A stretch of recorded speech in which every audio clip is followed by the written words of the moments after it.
Impulse जो है इसमें तीन प्रोसेस हमें पढ़नी। एक है डीपोलराइजेशन, पोलराइजेशन और डीपोलराइजेशन। डीपोलराइजेशन को क्या बोलते हैं? स्टार्ट कहां से होता है? Milli electron volt to + 70 milli electron volt. Clear? अब होता क्या असल में रेस्टिंग पोटेंशियल पे या रेस्टिंग स्टेट पे मैंने आपको एक निमोनिक बोला, नोकिया, यानी 3 सोडियम आउटसाइड चले जाते हैं। अगर 2 पोटेशियम अंदर जाएंगे लेकिन 1 एटीपी खर्च होगा। ये जो प्रोटीन होते हैं इस मेम्ब्रेन में उनको आयन चैनल्स कहते हैं या फिर सोडियम पोटेशियम पंप कहते हैं। बात है समझ? अब होता क्या है, डीपोलराइजेशन के टाइम क्या होता है, एक तो 2 पोटेशियम अंदर चले जाते हैं और बहुत सारे नेगेटिवली चार्ज प्रोटीन अंदर आ जाते हैं। आए अंदर, उसकी वजह से अंदर से बिल्कुल नेगेटिव चार्ज बन जाता है। करेक्ट? बिल्कुल रेस्ट पे होता है ये नर्व इम्पल्स या ये नर्व फाइबर उस वक्त। उसके बाद एक्शन पोटेंशियल जो है, मान लो कोई स्टिमुलस आ गया। Stimulus can be light, it can be a brick, it can be a needle.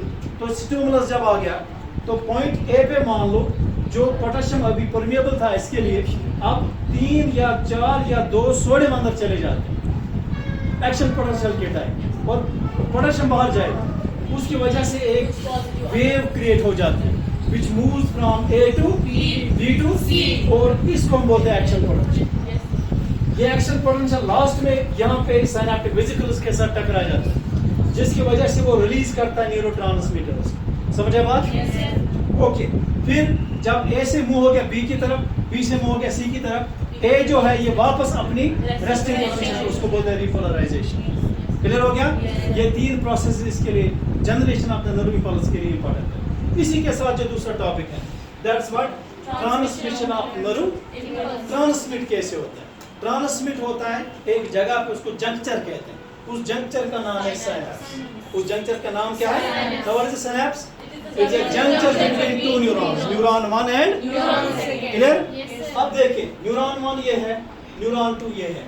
अगर हम सिनैप्स को देखेंगे डीपली, ये बना होता है प्री सिनैप्टिक नर्व, ये बना होता है सिनैप्टिक क्लिफ्ट और पोस्ट सिनैप्टिक नर्व। ये है न्यूरॉन 1। ये जो ये देख रहा आप, जिसको मैंने सिनैप्टिक नर्व पहले ही कहा था, इसको प्री सिनैप्टिक नर्व कहते हैं। नर्व इम्पल्स इस न्यूरॉन 1 से ट्रांसमिट होगी न्यूरॉन 2।